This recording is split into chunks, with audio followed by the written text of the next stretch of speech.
This is our miter saw. We have two of them in the shop. We have a 12-inch, and behind me we have a 10-inch. They both work the same. The only difference is that one is a 12 and one is a 10. We normally cut material across the grain on these saws. And we start with a straight edge that we're provided from the yard. That goes against the fence. And when we push in and down before we cut. But we need to talk about the safety material for this first. The way the saw is set up right now, it is going to cut a 90-degree angle. If I release this knob, there's a little lever underneath here.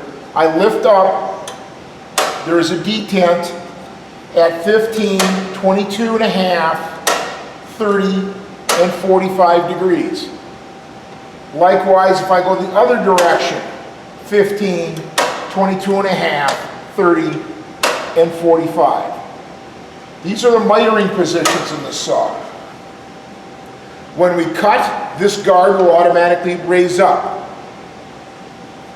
When you hold a piece on a miter saw, you keep your fingers away from the red throat plate or the yellow throat plate, depending on the saw, because that puts your fingers in a risky position of cutting them.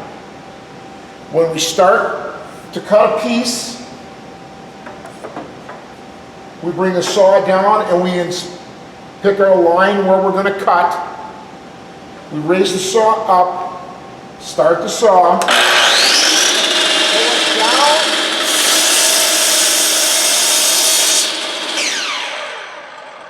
pull it down and through the piece, and we wait until the saw has stopped turning before we raise it up and we take our piece and we either go forward or we put it in the scrap can, either or.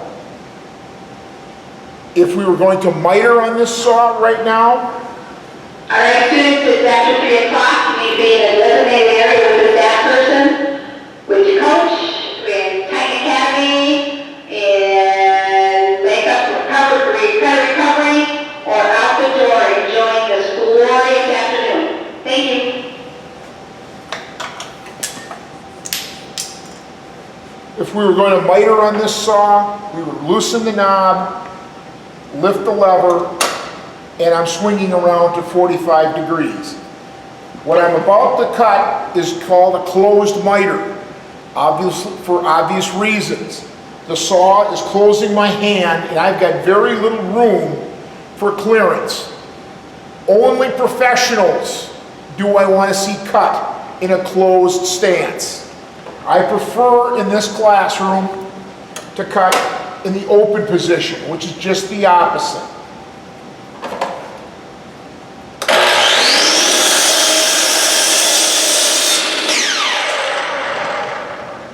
Giving you ample places for your fingers to securely hold the work and minimize the chance of you putting your fingers into the red throat plate area.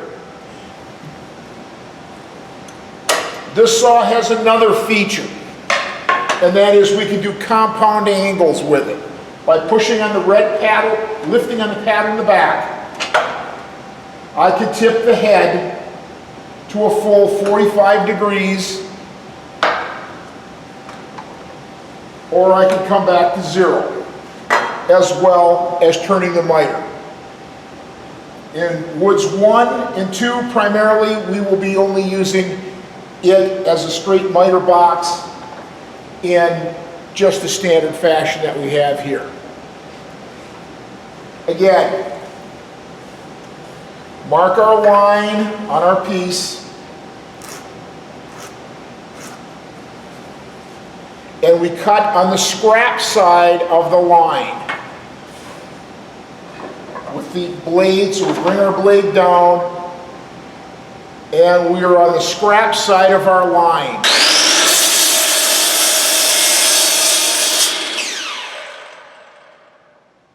We cut on the scrap side, and you can see I didn't quite get it on the line.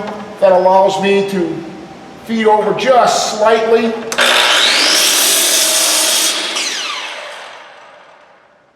And trim right on the line. That's why we always cut to the scrap side.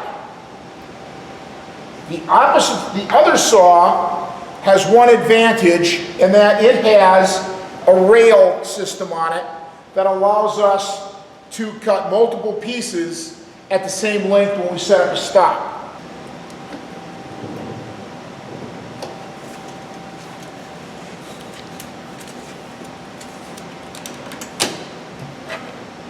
I've set a stop up at 11¼ inches, and as long as I take my stock, placing it against it and against the fence, I can cut 11¼ pieces all day long, and they will all be the same.